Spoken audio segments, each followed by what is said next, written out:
between one event and any other event or events, there is no mutual exclusiveness. Shall I put it that way? This is the doctrine, the highest doctrine of Mahayana Buddhism, which you could call the doctrine of the mutual interpenetration of all things, or the mutual interdependence of all things. And its symbol is what is called Indra's net, that is used in the Avatamsaka Sutra. Imagine at dawn a multidimensional spider's web covered in dew. A vast, vast spider's web that is the whole cosmos, and is not only a kind of a flat thing, but a solid thing, and as solid in 4, 5, 6, and n dimensions, covered with jewels of dew, all of which have rainbow coloring, and every drop of dew contains in it the reflection of every other drop of dew. And since every drop of dew contains the reflections of all the others, each reflected drop of dew contains the reflections, you see, of all the others, and so ad infinitum. Now this is the Mahayana vision of the world, which is to say, this is relativity, that whatever exists in this world and is characterized as something particular, as a thing, as an event, as something or other, you see, as a unit, this does not exist without all other such things and events. So that you might say any one event implies all events. And all events, the total universe, past, present, and future, depends on every single member. In other words, you may say, I can understand that I depend on this whole universe. There could not be me unless there was everything else. It is harder to see the corollary of that the whole universe depends on you. You might say, well, how can that be? Because I come into being, and then I go out of being, and before I was born, I'm sure the universe was here, and after I die, I'm sure it will go on. How can you say then that the whole thing depends on me? Very simply, it depends on supposing you're dead, and we're talking about someone in the past. Let's say we're talking about Socrates. And I'm going to say this whole universe depends on Socrates. I may put it more exactly. It depends on Socrates having existed. You see your parents now. Some of your parents may be alive, but some of your parents may be dead. Without your parents, you would not have come into being. So you depend on your parents, even when your parents have gone. So everything, even when you disappear, the universe will still depend on you, on your having been here. Or if you have not yet arrived, it depends on your going to be here. So we can say, obviously, going back to Socrates, the fact that Socrates existed tells us something about the kind of world we're living in. This world once Socratized.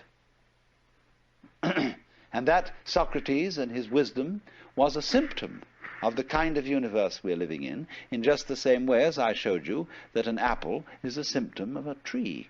A certain kind of tree tells us something about that tree, what it functions, how it produces things. So a world which produced Socrates, or a world which produced John Doe, who was nobody in particular, and nobody ever remembered him or thought to write his biography.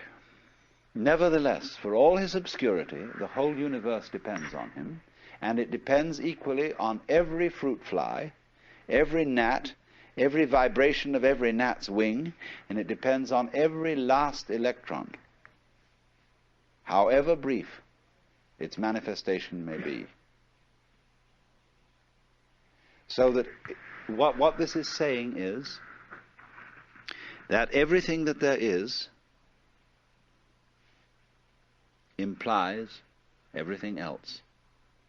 And all those other things, collectively, in their totality, which we call the universe, in turn imply each individual object, event, and so on.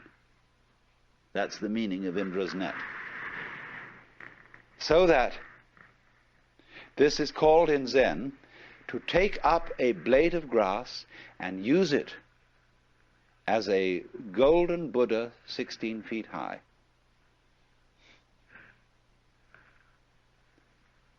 When you have a chain and you pick up a link, all the other links come up with it. You see? Because it implies, if this is a link, it is a link in a chain. If it isn't, it's just an oval piece of metal. But if it's a link, up come all other links. So if you are an event, every event, there's no such thing as a single event. The only possible single event is all events whatsoever. That could be regarded as the only possible atom.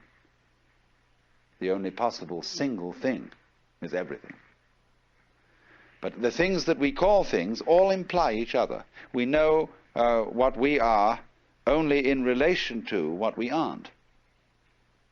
We know of the sensation of oneself only in relation to a sensation of something other. So the other goes with the self as the back goes with the front. And your life, however short, everything depends on it. If that did not happen, nothing would happen. So in this sense, the whole world bears your signature. It would not be the same world if it weren't for you. You've heard, haven't you, what is called the pathetic fallacy? This was an idea of the 19th century, which said that it was false and wrong to project human feelings on the world. The wind in the pine trees is not sighing. It's you who are sighing. The sun is not happy. It's you who are happy when the sun shines. So don't mix up your happiness with the sun. The sun has no feeling. The sun is not human. The wind has no feeling and is not human.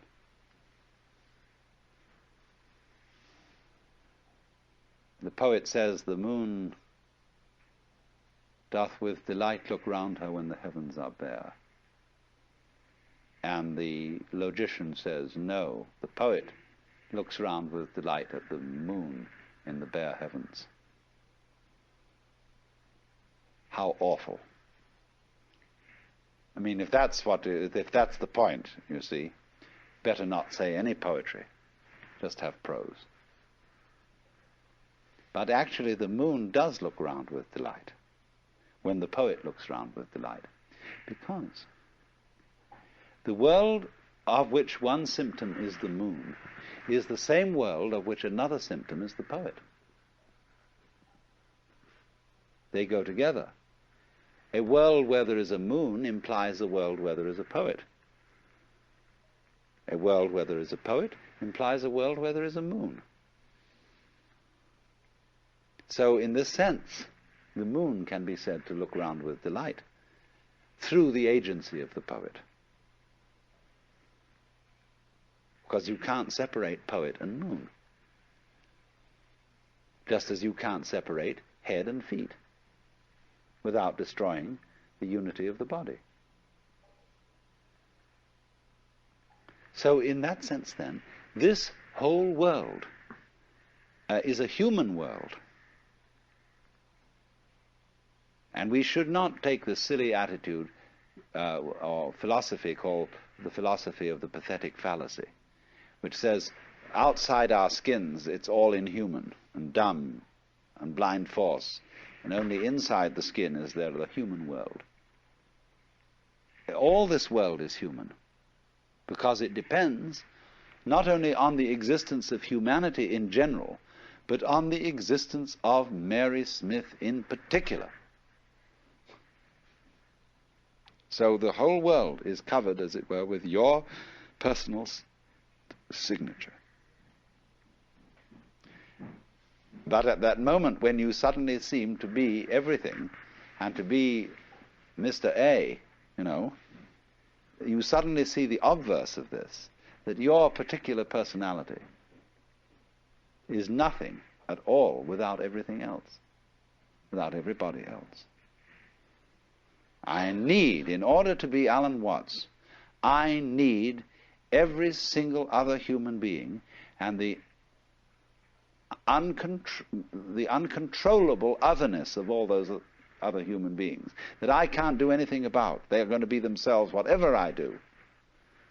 And yet at the same time, I depend on all their difference from me, and yet they all depend likewise on me. So that I'm in a very funny position.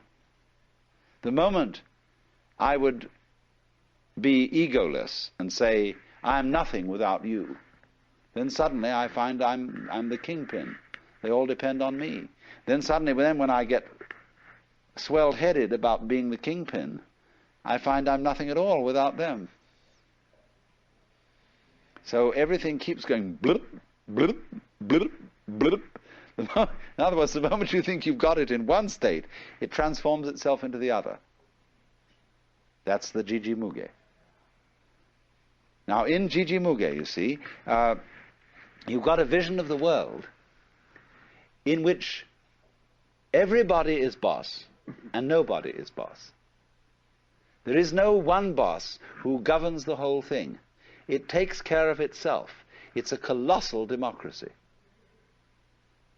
But yet every man and every uguisu and every snail is king in this world. And at the same time is commoner. And that's how it works.